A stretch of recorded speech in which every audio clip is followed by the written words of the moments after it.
The trip from San Diego to Anaheim is a short trip. Easy. Or is it? Nothing's been easy for this Rangers team on the road this year. We talk about that next. It's the DLLS Rangers podcast.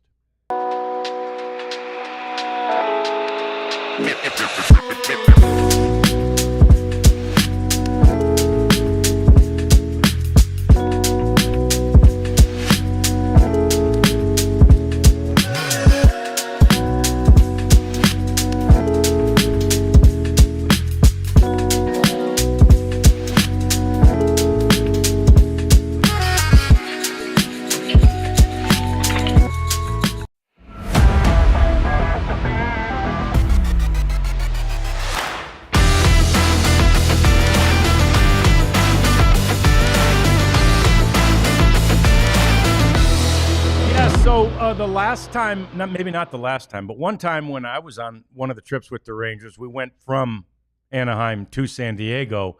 They bust. I just kept the rent car and turned it in down there. But it's a drive, right? It's not a flight. Not a flight. It's a bus. So they got on buses, which I think in some ways is team building and fun and cool and different, right? Maybe that's a good sign for what the Rangers will do when they get to Anaheim. Hi there. Welcome into the DLLS Sports Studios. It's the DLLS Rangers podcast. We've missed you. We had 3 days off for the holiday weekend.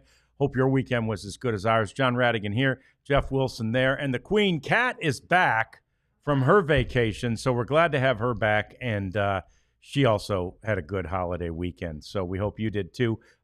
We love for you to chat with us. We know you'll be there for us. Chat along. We'll get to your thoughts, your questions, your comments, and your concerns as we go throughout this show. We'll also hear from Jacob deGrom a little later in the show. As you know, he is an all-star again, and it's significant, maybe more significant this time, as he'll explain. But we got to start with the same old, Jeff. I mean, the series in San Diego, like, how could we not expect an extra inning game on the 4th of July? It's as American as apple pie, and the 4th of July, the Rangers not being able to get it done in extra innings, frankly. Yeah, they didn't do a whole heck of a lot, really, after they jumped ahead. And, it's kind of frustrating, sure. I mean, it's the same old. But is it? Because I think the Rangers' offense has been better. Yeah. You kind of look at what they've done, and as far as runs scored, they came back the next night and scored 7, and for a while there where you thought, oh, that's not going to be enough. But it was. And then last night, no excuses. Bullpen game, the diving catch in the first inning was a really big play. It was. It's a very, very big play because 2 runs are going to score. 2 runs would have scored, yeah. But the Padres play good defense. The Rangers play good defense. Jack Leiter took a step back. His previous start, he hadn't walked anybody, and he felt pretty good about that. And then he was throwing the ball all over the place. There's just, Bruce Bochy had no choice but to go get him when he got him, and maybe could have gotten him sooner. But, it is what it is. Now the real opportunities ahead of them. 7 games against division opponents, and they need to win at least 4 of them. The Leiter thing a little disappointing because he had trouble previously with when he got to 2 strikes, and it was the same thing last night. I think he got to 2 strikes on 10 of the first 15, I think it was, that he faced. 4 of them reached base. Yeah. I mean, you got 2 strikes on guys, and that's a 400 on base percentage or whatever. Right. And I think, I don't know, one of them was walks or maybe 2. Anyway, too many. You can't, when you've got 2 strikes on a guy, you can't let them reach base. And, he just kept getting to 2 strikes and not putting them away, which was something he had focused on last game, and it worked pretty well. But the reality is with Jack Leiter, and it's the same with Kumar Rocker, who actually had a really nice outing on Friday night. Yeah, Friday night. They're going to have steps back and steps forward.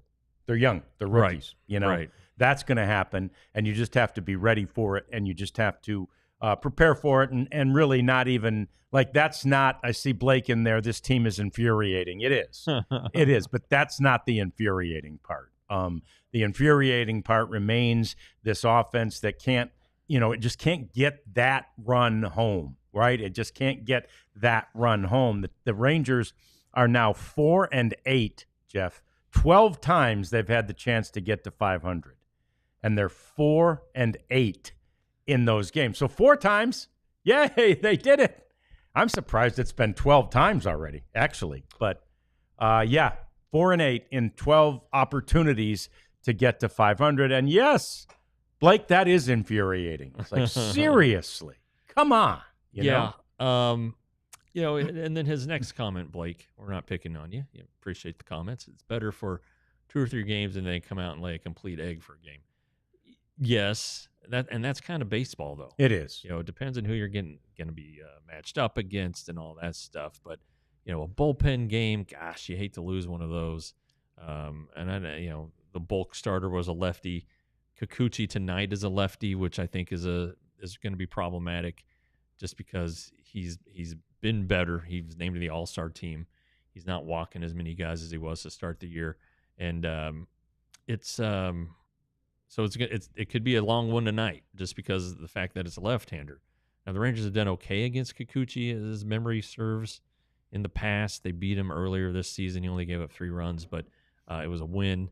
I remember them, taking care of him in Toronto last year.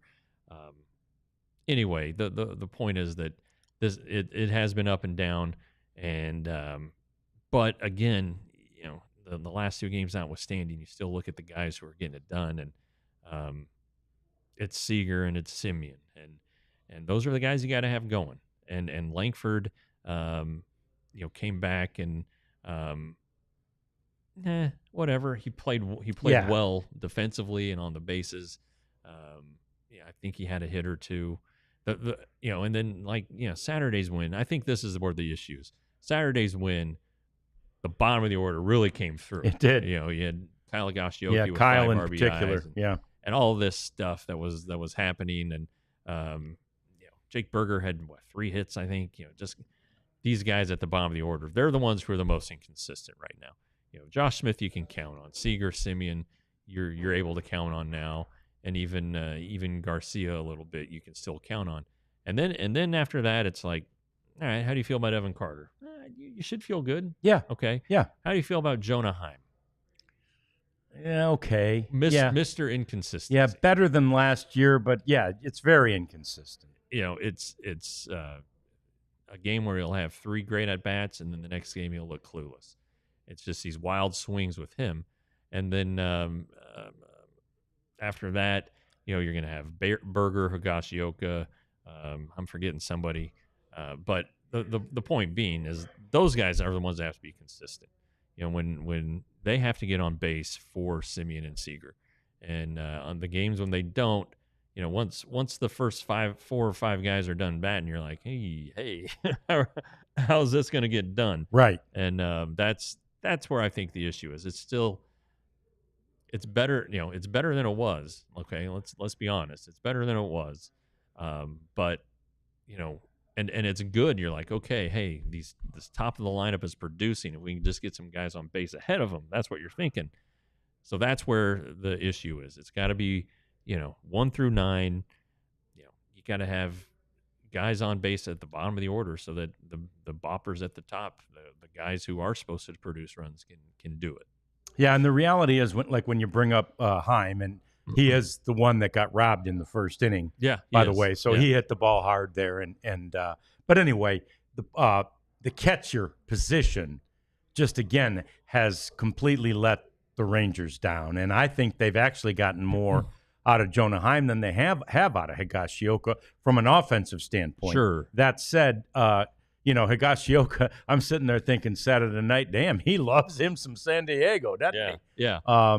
And so, but obviously had his best offensive anything, 3 months or whatever it was last year. There was by far the best he'd ever played offensively, but he hasn't really shown that this year. It hasn't been that same Kyle Higashioka until Saturday night when he had the bomb to his same spot in the same stadium and then 5 RBI. Yeah.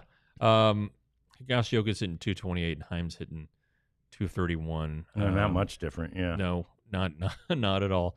Higashioka. Oh, I'm sorry. 220 on Heim, 228 on Higashioka. Their OPS is basically the same. Higashioka gets on base a little more, 285 to 250. I mean, anyway. See? Okay. Yeah. Your point is well taken. This is not pretty. My eyeball test would say Heim's been a little more productive, but actually it sounds like the numbers are the opposite. Well, Heim's had more at bats. 90 more at bats, and from some DH days, and it does seem like they catch him more. I think that Higashioka is the better catcher. It seems like, and I've felt this way for a few years. There's some balls that get past Jonah that shouldn't get past him. Yeah. And then the last year, the step back with his catching numbers, some of that was intentional because the Rangers had so many young pitchers. They didn't want him necessarily lining up on the corners, and so he was up the middle, so that hurts the pitch framing stuff and things like that. But it just seems like Higashioka, I think his catcher ERA is lower for those who believe in catcher ERA, and why wouldn't you? So I don't know if there's going to be a change coming, but they're both right. They're both better from the right side. Well, Higashioka's only side is only the right side. side. Yeah. Heim is a better right-handed hitter. So I'd expect them both to be in the lineup But today. and isn't that a change for Heim, right? No. He's always better from the right. Okay. Yeah. And I know that drives some people crazy that both catchers are in the lineup. And I understand it too. And we've asked about it. The game I think it was Monday against the Orioles, or maybe it was the Sunday game against Seattle. Either one, extra inning loss when Higashioka had a chance a couple times and didn't get it done. It's like, well, did you think about hitting for him there? And Bruce Bochy's like, well, we really kind of think he's one of our best guys right now. Yeah. And he has made some changes.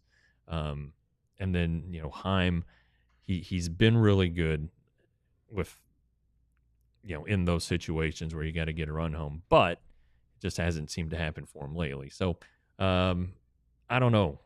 That is an area, and I don't know that you can go address it at the deadline because these guys are, Higashioka is in his first year of a 2-year deal. Heim is ARB eligible for 2 more years, I think. So, it's not like you want to move either of these guys, but with Heim, 2023 very clearly now is the outlier with him offensively, and everybody's like, because he hit 18 homers, drove in 95 runs. He still only hit 250. It's not like he hit 310. Okay, this is a guy kind of like a Dlls who, his career average coming into the season was below 250, and it still isn't getting any better. No, last year, what he hit 212, 218, somewhere in there. So he's right around the same mark he was last year. So this might be who Jonah Heim is offensively. I think that it'd be best if people purged the 2023 memory of him because that's not who he is. Well, and unfortunately, perhaps we all just have to grapple with the reality that as much as Chris Young is trying and has told us specifically the goal is to make 2024 the aberration, not 2023. If you look at the numbers, 2023 right now is the aberration. Runs scored, right? This is a big one. You have to score runs to win games. Now look at the numbers, and these will tie into Leon's numbers as well. But let's look at the numbers here. They've scored 3.7 this year. They scored 4.22 last year, better. 4.36 in 22, 5.44 in 2023. Every one of their numbers was up. Leon's got them, with the 296 on base percentage. Their team averages, lowest or 28th in the league. Their slug is 26th in the league. All of those numbers were significantly higher, as well as obviously runs scored in 2023. So, but there's 3 years with the same core, essentially, that mirror 24 and 22 and this year. Right. Maybe that's really was 23 was the aberration, unfortunately. It might be. And, 22, Chris Woodward was the manager. And true. That was Seager and Simeon's first year, and Simeon got off to a bad start, and Seager never really hit. Then they outlawed the shift, and he took off the next year. So We got the bell, so we can pick this one up here Yep. in a second. Let's do it. We'll talk about that some more. We'll also hear from Jacob deGrom as he is headed to the All-Star game. It's all coming up. It's the DLLS Rangers podcast.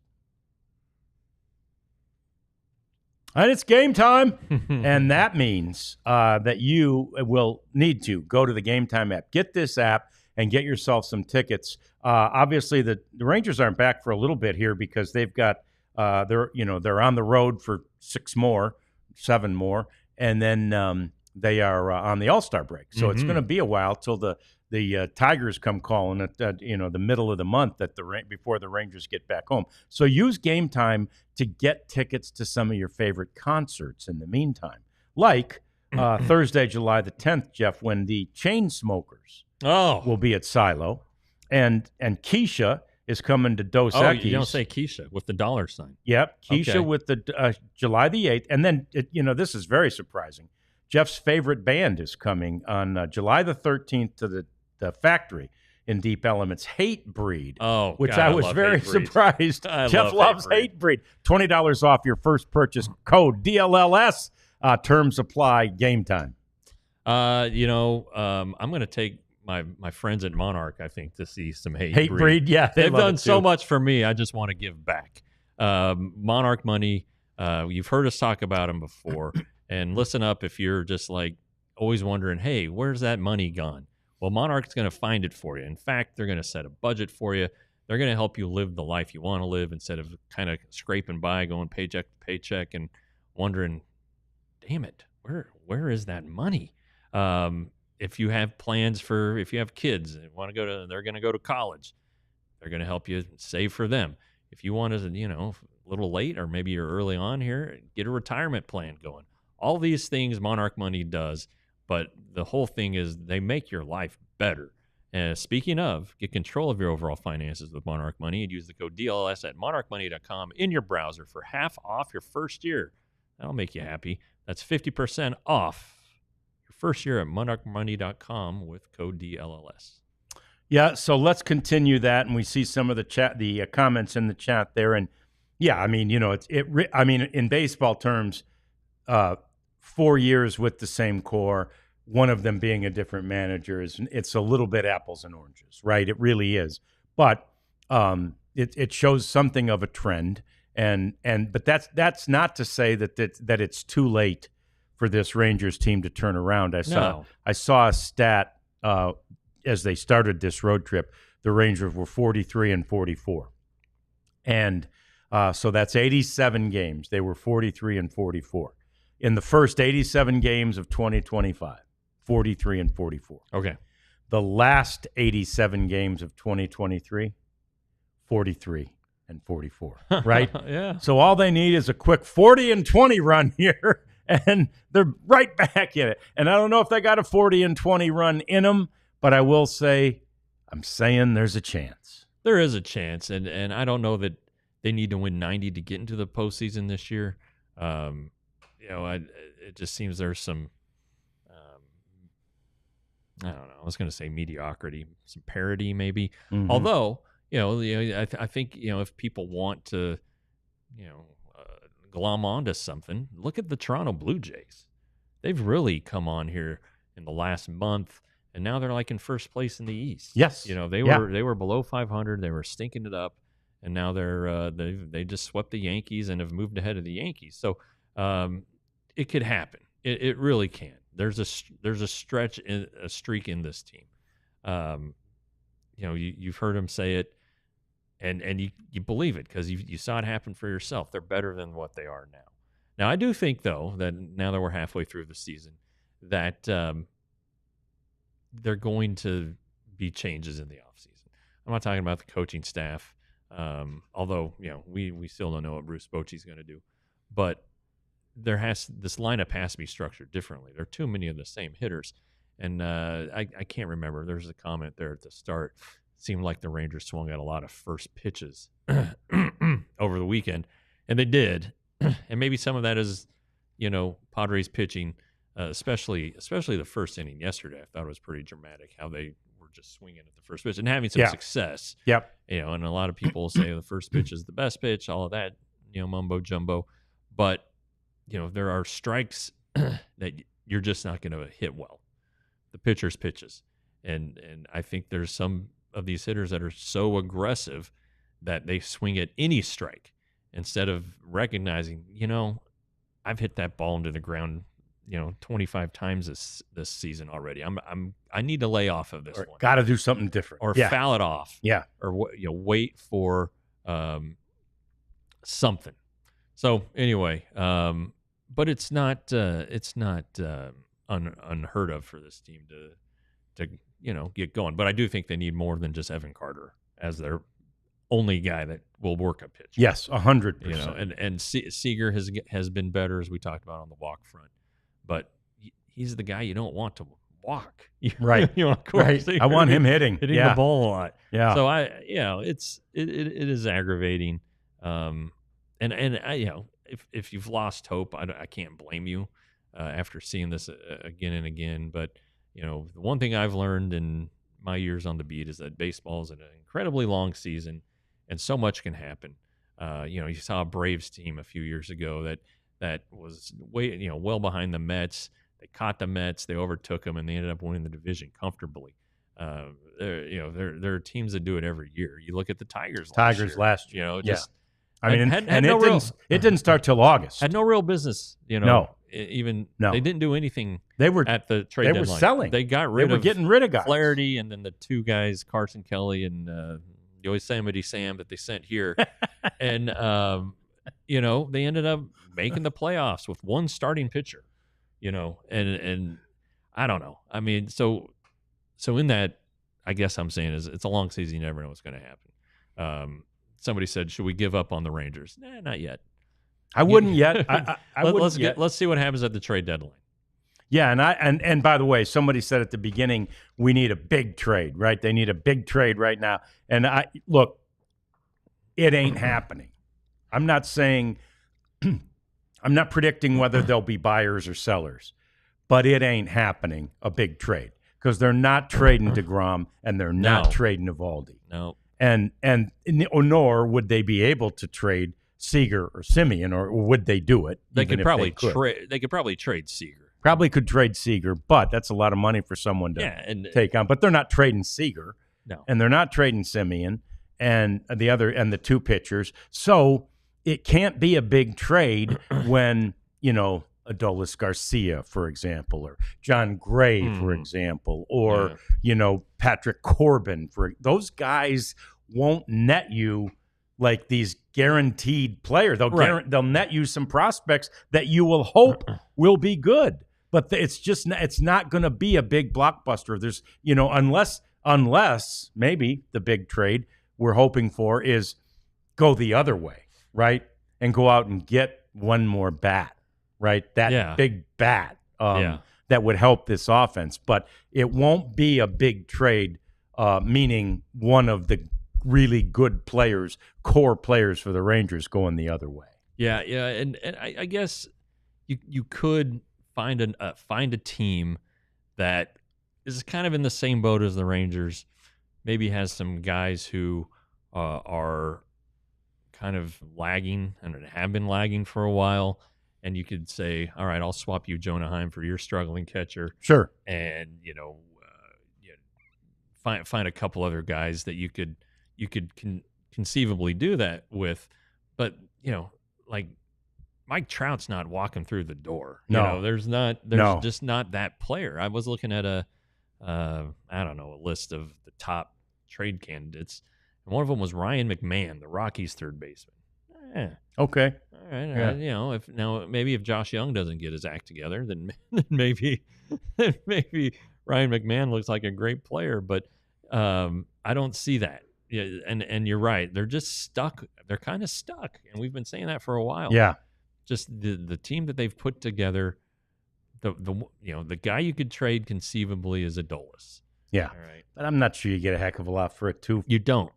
I don't know hitter. that you do. Yeah. And so and do you want to trade prospects? Well, you certainly don't want to trade Sebastian Walcott. No. For this team. No. Not for this team. No. And you don't want to trade you don't want to trade Langford.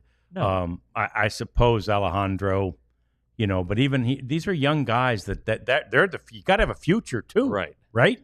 And you don't want to trade those guys. Well, and it's not like they get nothing. You get nothing for them now, Yeah. and they ultimately might be great for somebody else. But obviously, if you keep them, that'd be great for you. I mean, as soon as like a guy that would fit like a low budget team. Yeah. Because he doesn't do anything like amazing. Like, well, defense, I guess. But offensively, we're not talking about a 30 home run hitter. And we're probably not talking about a 300 hitter. He will work at bats. He'll draw walks. He'll do the smart thing. He's a smart player and a good base runner. But, he's never been a guy. The Rangers have never thought, like, this guy's going to be awesome. This is the guy to watch. Yeah. So I just don't see a team fighting for Alejandro Osuna and willing to give you major league ready talent or a guy that could slide right into the lineup. And I know that there's been talks about that old guy, that old DH. He was a good player a while ago. Help me out. Oh, you're talking about that they got Rowdy Tellez? No. Before Tellez. Dadgum, why can't I remember this guy's name? Anyway, he was not here? the answer. No, he's a free agent right now. Oh, okay. Yeah, you don't want to acquire anybody who's a free agent right now because there's a reason they're a free agent. Yeah, they're not good. Yeah. And so I think that it's got to be internal. You got to hope that Jock Peterson's coming back. JD Martinez. Oh, got to hope that Jock Peterson's coming back healthy. He'll be ready after the All-Star break. Maybe he can finally live up to expectations, but that's not a tradable contract, especially with his performance before he was hurt. So they're just stuck. But again, if they can find a way to get creative, maybe turn over some players who will do things differently, like maybe you sacrifice a little defensively at catcher if it gets you a guy who's going to get on base more. Sure. Something like that. But I just can't see I don't see a major trade. There's Rarity saying. Yeah, thanks, Rarity. Yep. We got it. Yeah. No, and I agree with that. I just don't see a major trade as being a possibility because, again, even with, other than Walcott, none of their prospects, right, are bringing back that much right now. And somebody put kid put Young in there, but he meant Jung. But anyway, I mean, Josh Young is the guy. You were talking about Osuna. Nobody thought he'd be great.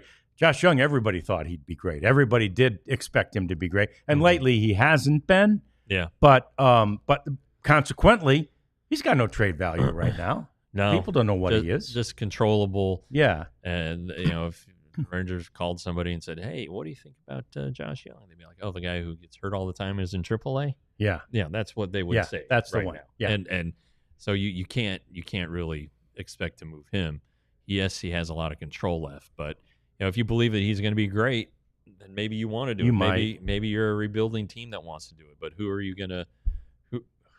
Who's that team? Who's on that rebuilding team? He's like, oh well, let's trade him to the A's. Well, Brent Rooker. He's locked or up. McMahon in Colorado. Yeah, When's Ryan McMahon become a free agent, or is he? Did he sign it? I didn't even know his contract status. I just don't think there's answers. No, I just don't. And by the way, Young hasn't played yet. Yeah, he had 72 hours to report, and then he gets down there, and they get rained out twice. Yeah, and so anyway, he'll play Tuesday. He won't play tonight because minor league teams don't play on Mondays. And he'll end up playing Tuesday. Yeah, Robbie Grossman. How about that one? Yeah. Okay, we got more coming up. In fact, we'll get to the Jacob deGrom thing next because we do want to hear from the Rangers, at least for now, lone All-Star. And maybe we'll talk about another one who maybe should be an All-Star. It's coming next. It's the DLLS Rangers podcast. You know what it's time for? It's time to take a little trip with DLS. Not us. No. Although I really, really want to do a spring training trip. We'll get one up there one of these days. And we'll do it with True Fan Travel. True Fan Travel is doing Cowboys in Vegas with our DLS Cowboys crew.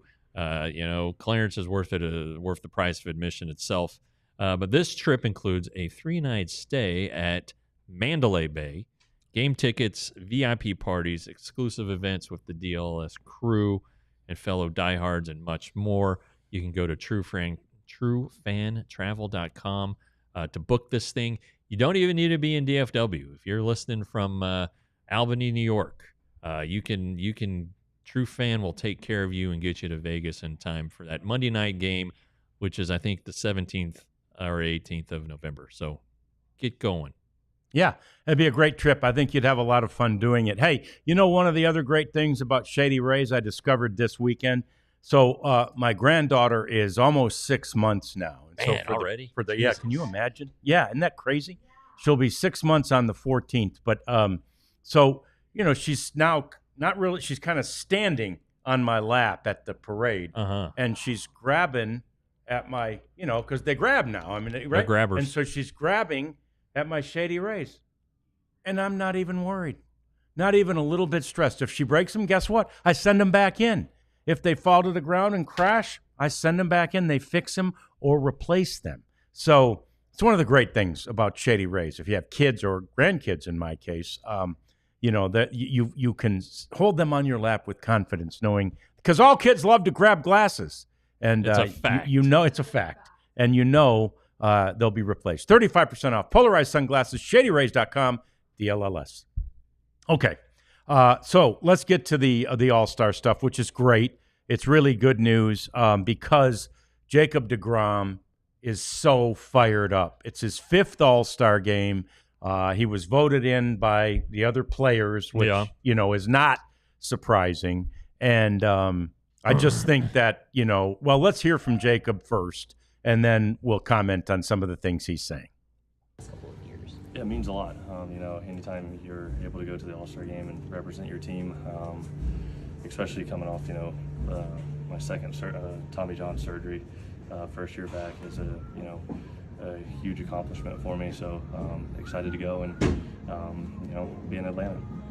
I know you're confident the whole way through that you could get back here, but to be where you are now, All-Star numbers, is there validation? I don't know, what kind of the feeling reaching this point again? There's still a lot of season left. We're at the halfway mark, and halfway through the season, it's a little bit of validation, but you still got to go out there and pitch well in the second half. So, like I said, it's a huge honor. And like you're saying, you're coming back from a major surgery, your second one. There is some unknown. So to be able to be fortunate enough to be able to throw the ball pretty well, I'm just thankful to be able to be back out there on a major league mound. At what point in spring? Yeah. So some of the things he continued to say were like, or implied even, where this is such validation of what he accomplished through his rehab, and to get back to that level, which even before the Tommy John, just from various other injuries, he had slipped from that level a little bit, and he is back to it fully. I mean, I think he was probably there in 21, but then he got, I can't remember what nagging injury it was. It might have been broke his shoulder blade or something. Yeah, something weird or something. And so really, we always keep saying since 19, he hasn't, like, he's just surpassed. Or 19 was the last time he pitched as many innings as he has so far this season, right? Which is already over 100. He's at 101, and he's going to make 2 more starts, Jeff. Yeah, he did pitch a full season in 20, but a full season in 20 only amounted to 68 innings. Yeah. He's pitching tonight for the Rangers to open that series against the Angels, so that's good. He should start Saturday against the Astros, unless they would drop in a spot starter to, give him some rest for the second half. But you can't really afford to do that right now. But Jacob, a Tommy John recovery is meticulous. I mean, it drags on and it takes forever. It's slow. When you start throwing. Jacob was throwing it, I remember, 45 feet. That's last spring of 23. First time he played catch, he was throwing at 45 feet. Then you back it up 15. You do that for a week, or you do that for 3 weeks. Then you back it up 3 weeks, back it up 3 weeks. Eventually you get to a mound. And then that takes forever because you're only throwing fastballs. And then finally you get to start throwing in breaking balls. It just takes forever. but you have to be detailed along the way. You do get a chance to get stronger. You do get the opportunity to build up, work on your mechanics, get stronger, change pitch grips, anything like that. Look at video, and we know how meticulous he is about his mechanics. So he probably worked on that a lot more than he lets on, because for him to be where he is now, and he's fought mechanics here and there, but you know what? I think every pitcher fights mechanics. He's just is so dedicated to him, and again, meticulous, and believes that how much they are the key to his success. That he'll talk about, well, my mechanics aren't very good in the third, or whatever, and gave up 2 hits or something like that. But he is very, very good. He was only 5th in the player voting among American which was League a little pitchers. surprising. Surprised me a little bit. Yeah. And then sometimes, I wonder if these guys, I don't know what goes into the player vote, but I really doubt they put a lot of work into it. I think that they just look at the big numbers, or go put in their buddies, and go from there. Because there are some pretty glaring omissions, I thought, from the player vote. But whatever. Jacob is going. Unfortunately, he's the only one going. Eovaldi and Malley were probably headed there, if not for their injuries. Position player wise, it just didn't happen. No, for any of these guys. Seager missed too much time. Simeon was too bad for too long. Langford has been too inconsistent. Josh Smith is the guy, but there's not a spot for him. Where was he on the ballot? I don't even know. Was not he at even DH? Sure. Was he at, he wasn't at shortstop or third base. So it's like, gosh, where are you going to play this guy? I really think, not because of Josh Smith, thought this for a while, they need a utility designation. Yeah. They need a special teams player, as they used to do at the Pro Bowl. Right. Yeah. Right. And Bill Bates used to get that all the time. And it's possible that Josh wouldn't be the guy. There are some good utility players around the league, but you certainly would think that he'd have a hell of a shot. Well, and they do for Silver Slugger, right? Right. Yeah. And Gold Glove, and I think Gold they're Glove. doing. Yeah. Too. So that's the next logical step, not just for him, but for a number of guys who play a number of positions and who would, who are gonna get regular at bats. It going into the season, and they just need to be recognized for the hard work they do. Yeah, they really do. And Nathan Eovaldi, I think, possibly could still have a chance based on a pitcher declining the opportunity or being injured. And truly, I know he missed some time, but if you look at his numbers, Nathan Eovaldi deserves an opportunity to be recognized as an all-star. Yeah. Take a look at what the numbers Nathan has put up thus far this season, and you'll agree, he's first in ERA. I think every one of those is in the top 3. Every one of those numbers is in the top 3 in the league. And look at him. I mean, under 1 in the whip, the opponent's on base percentage, the slug. I mean, he's not letting anybody hit, doubles and triples and home runs. And the on base plus slug is really not that bad either. So again, I think that one's 3rd in baseball, and the rest are in the top 2. So those are numbers. Again, it's not like he only pitched 3 games. He's pitched enough that he should be recognized for those numbers. Yeah, I do wonder. I don't know that he's a qualifier. I don't know if he ranks among the qualifiers. Not sure either. Yeah, and if he doesn't, did that leave him off of player ballots? The thing is, if he ends up pitching Sunday, he's not going to participate anyway. Good point. But he could still be selected. Yeah, and it depends on where the player. The player vote determines the replacements, and they go by an order of the finish in each category. So maybe if a DH pulls out, if Josh Smith was 3rd in DH, then maybe he gets in. If Marcus Semien, based on reputation, was the 3rd second baseman and somebody's hurt, then and there are some injuries. Anyway, so I don't foresee it, and I don't know that anybody. No, I don't either. I mean, and like you say, it's just an honor then for him because he's not pitching if he pitches Sunday. And would DeGrom, if he pitches Saturday, Yeah, He'll still do an inning. Yeah, yeah, he'll do an inning. yeah. Which is all they do anyway. Yeah, and plus his bullpen day is always he's a different guy. So he does the third day. So third day would be Tuesday. Yeah, it would be perfect. But then you wonder, well, what are the Rangers going to do with DeGrom after they coming out of the All-Star break? All that stuff. Questions that will be answered hopefully this weekend in Houston when I'm there. Yeah, Jeff set it down, and we'll announce it now since we're just on the subject.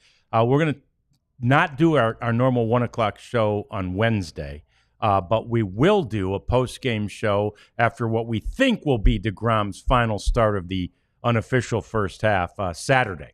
So just stand by for that. Stay tuned for that. And no, we won't be here Wednesday, but we'll be here Thursday after that game in Los Angeles or Anaheim, and we'll be there Saturday and Sunday after those games in Houston. But and so you look at but if you look at other possibilities of players making the All-Star game, like Jeff said, Josh Smith would be the only one that you would figure was a legitimate chance. But I will say, this is where I wanted to go with that. Second base isn't the strongest position in the world, right? No. So it doesn't seem like, even in a poor year, because Simeon did begin to turn it around right about the time I think that the voting started. Yeah. So maybe he is, to your point, not too far down that list. Yeah, and voting was due. It was due at the start of the last homestand, so that during that Mariners series, it might have been the first day because there was a sign on the billboard or on the board in the clubhouse. Whiteboard, Turn in your player votes. So that ought to tell you maybe they didn't all vote too. We have, I don't remember how many millions and hundreds of millions of registered voters we have, but they don't all turn out. No. Maybe some players You're always lucky if or you maybe get they voted for some third party candidates or had some write-ins that they didn't want to that they didn't put in, like somebody wrote in Ezekiel Duran or something. Who knows? Yeah. But it's flawed though. The fans do a better job than the players. At least they have the last couple of years. Yeah. Yeah, in some years it does become a bit of a popularity contest, but right now I think in this game the popular players really are the best, right? Yeah. Shohei Ohtani should get the most votes. He should.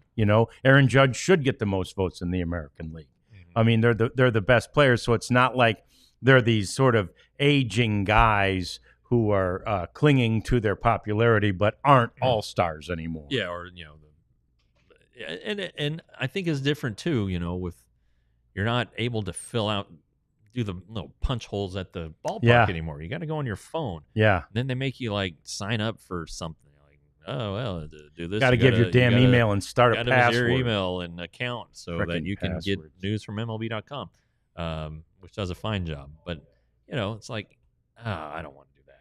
Yeah. No, I mean, look, you've got to be really motivated to vote. Anybody who makes me sign up, with a password. Now, again, most people are going to vote, probably have the MLB app, which, as Jeff said, is a great app, and you can vote there. But if you're some random and you're saying, yeah, you can do this will be great, and then I got to do a new password and forget it. It's just not worth it for me. I'd like to vote in your little contest, but I ain't creating a new password that I'll forget. So there you go. That's right. We're old. That's my password rant.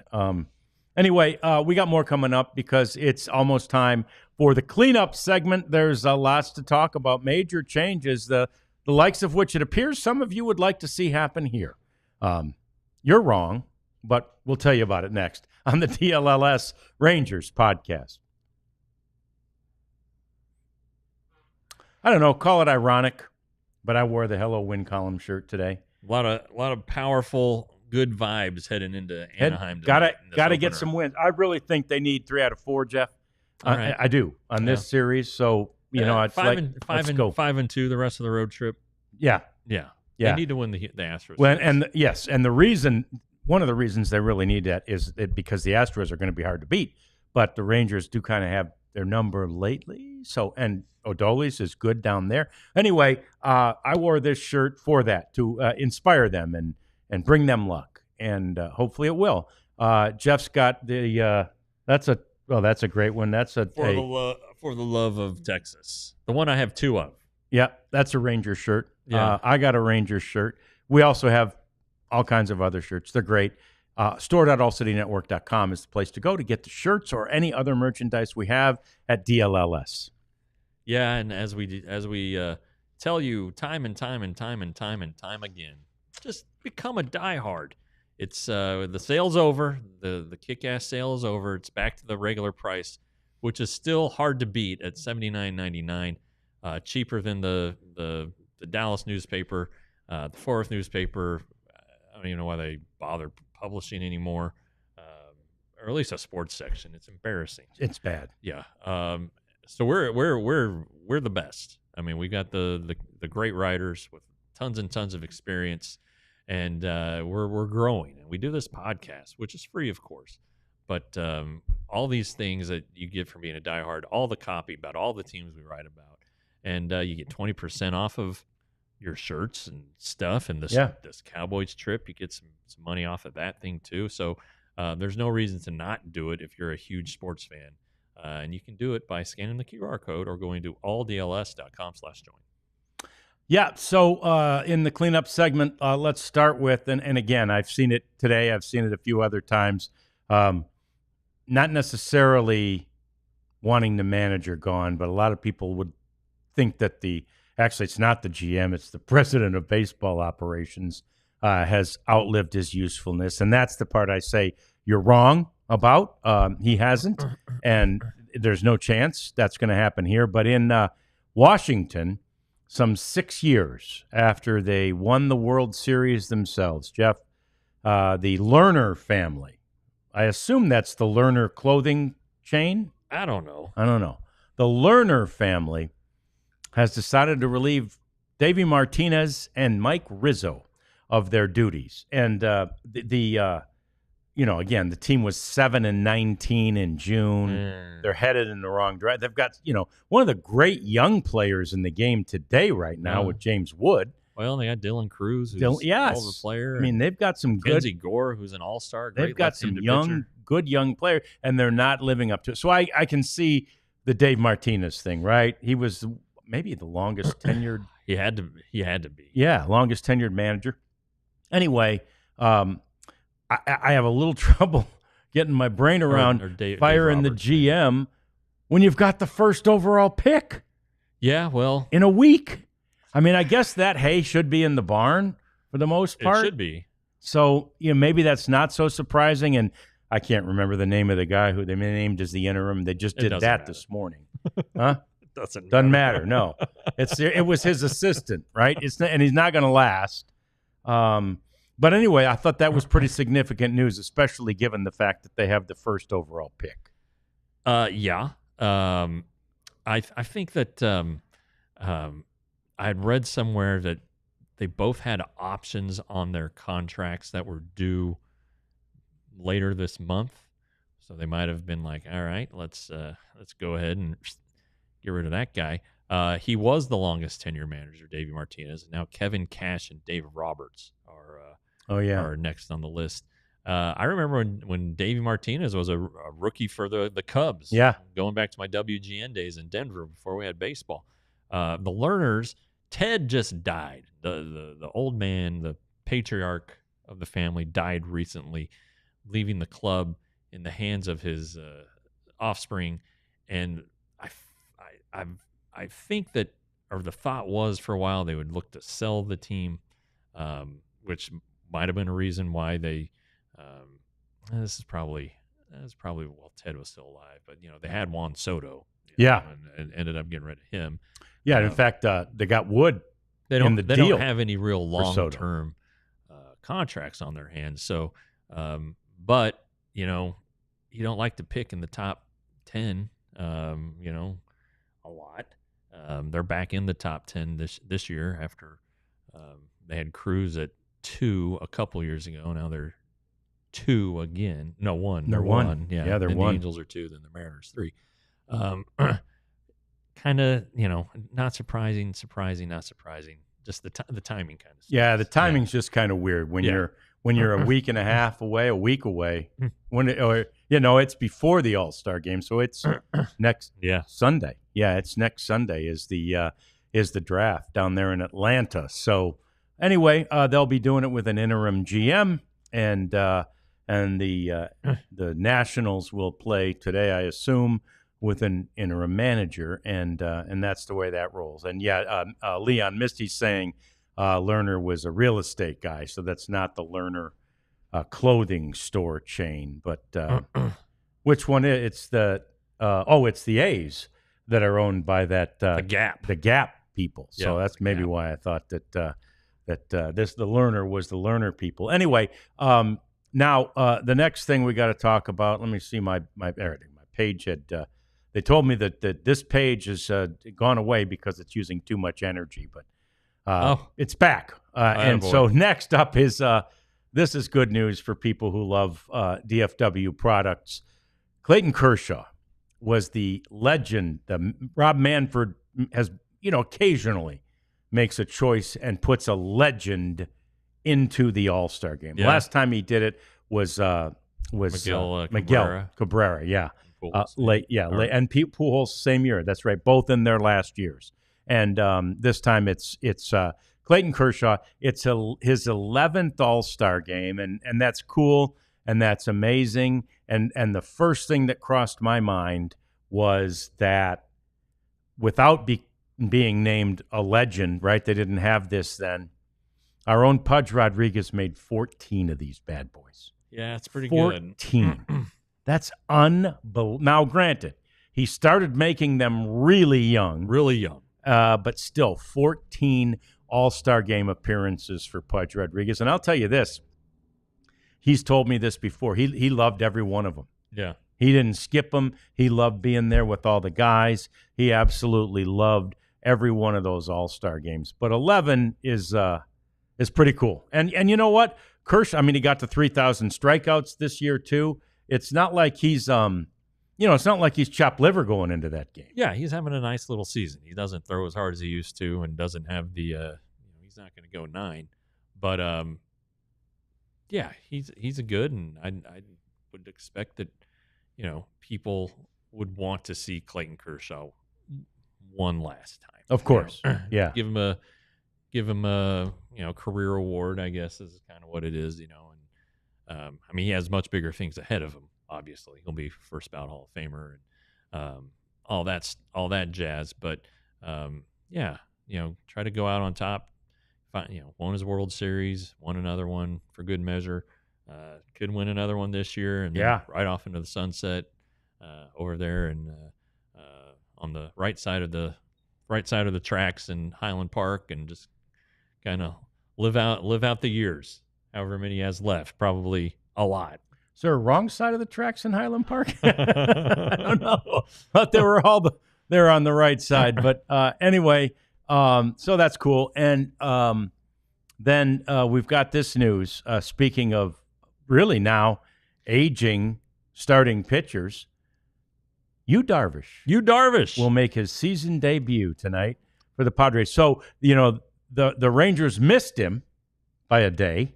But he's gonna get back out there after he hadn't played. He got hurt in spring training, and it was elbow stuff. Yeah. And but anyway, he's back tonight, and he's done. I don't know if he did a rehab assignment. I know he did like simulated games and things like that. I'm not sure if he ever went out on a rehab assignment. It was pretty funny the other day. A couple of our Japanese writers our friends, the Japanese writers, were in town for something. And, they wanted to talk to Higashioka about Darvish. And so I said something to him like, when's he coming back? They're like, it should be pretty soon. And they're like, he doesn't like to play a full season. He doesn't like to do that anymore. So apparently he's right on Yu time. I always liked Yu Darvish. It was hard to get to know him initially, but he has a good sense of humor and, always knew English, knew everything we were saying. Yep. And now when you see him, he just walk up and just start talking English with him, and Yeah. everything's great. I really like the guy, and hope he does well for however long he has.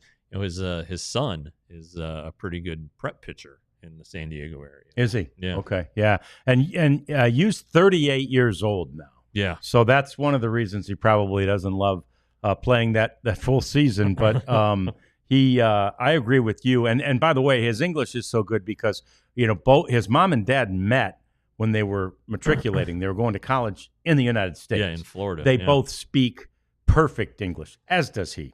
Yeah. But again, I don't know if I went to a foreign country and I was trying to do interviews, at least at the beginning, I'd just be afraid I was going to get an idiom wrong or say the wrong word, and it could really alter the sentence I was trying to create. So I don't blame him for now. By now he could do all interviews, but I don't think he does still. Right? He still uses a translator. So probably. Anyway, good for you, Darvish. I'm with Jeff. I always enjoyed him. We had fun with his various interpreters as well. And they were all good guys. Yeah, and as Jeff said, the media that covered him, we also really enjoyed. So, and now we talk about the baseball version of the Harlem Globetrotters, which has Savannah Bananas. These guys they've really taken off. They played at Fenway Park yesterday. Yeah, Fenway Park. They filled it. They're headed to I don't know. They go all over the country, but they're headed to Denver in August, and the Wilsons are planning a trip to go see him. Are you really? Yeah. Well, my family lives up there, so we can stop in and make sure everybody's still breathing, and then see the Bananas. Head down to the ball game. I mean, I'm serious. I think we're flying in on Saturday and coming back so I can do the show on Sunday. So, yeah, good man. Yeah, we're up and down, in and out, whatever you want to say. The one where they did the game at the Clemson Stadium, it was on ESPN, and that was like the first one that Elton, like he didn't know what like the Savannah Bananas were. Yeah. And so he's like, "What's going on?" Like I got to see like his first impression of all of this. He was like, "What is happening?" I was like, "Oh no, it's a big deal." Yeah. Yeah. So some of the highlights from this game were that Doug Flutie threw out the ceremonial first pitch. Okay. And then stayed in the game and threw 8 pitches. Because again, it's the Bananas, right? Yeah. Johnny Damon took an at-bat, because they're in Fenway, right? And here's the greatest. Here's just the greatest. Bill Spaceman Lee. Oh, wow. 78 years old. Yeah. He pitched for the Bananas in the game. And there's this one highlight where Spaceman throws, at 78, I'm telling you, it was a 55 or 60 mile an hour strike right up there. Left-handed hitter up there, goes oppo with it and hits it to left field. And whoever's in left field catches the ball and does a flip. It's really amazing. They're super fun to watch. And of course, there's the dancing. That's not necessarily my favorite part, but they all dance. Uncle Ted and his wife gives it his professional ballet dancer wife gives it wow, a big one. Look at there, Uncle Ted. Yeah. Hey, Uncle Ted, your guy Cole Drake is up to 7th in the latest Baseball America Rangers top 30. So he's climbing. And he's in AAA, so there you go. Yeah. Yep. And so, you probably don't have to go all the way to Denver, but find yourself a chance to go see the Savannah Bananas. I haven't seen them yet either. Anyway, you gotta go ahead and do that because that's fun. And Mist is saying Bill Lee's thrown for the Bananas for a few years. So anyway, good for Bill Spaceman Lee, 78 years old, and he can still bring it at least across the plate. There you go. Yeah. That's all that matters. That's pretty good. So, reminder, no show for us Wednesday at 1 o'clock, but we will be here Thursday after the Angels game. We're here tomorrow at 1, and then that Wednesday show will be sort of transposed to a post-game show after the Saturday night game that we believe will be a Jacob deGrom start. So, we want to have a chance to talk about deGrom Day. And then we'll also be there Sunday, the final game of the unofficial first half of the season, for a post-game show after the series finale of the Rangers and the Astros. And tomorrow we'll get much more into this trip as it continues now to Anaheim and then Houston. the Rangers need to go really 5-2 in these 7 games. We'll talk about that and so much more tomorrow when we see you again for another edition of the DLLS Rangers podcast. We all silly like the mayor.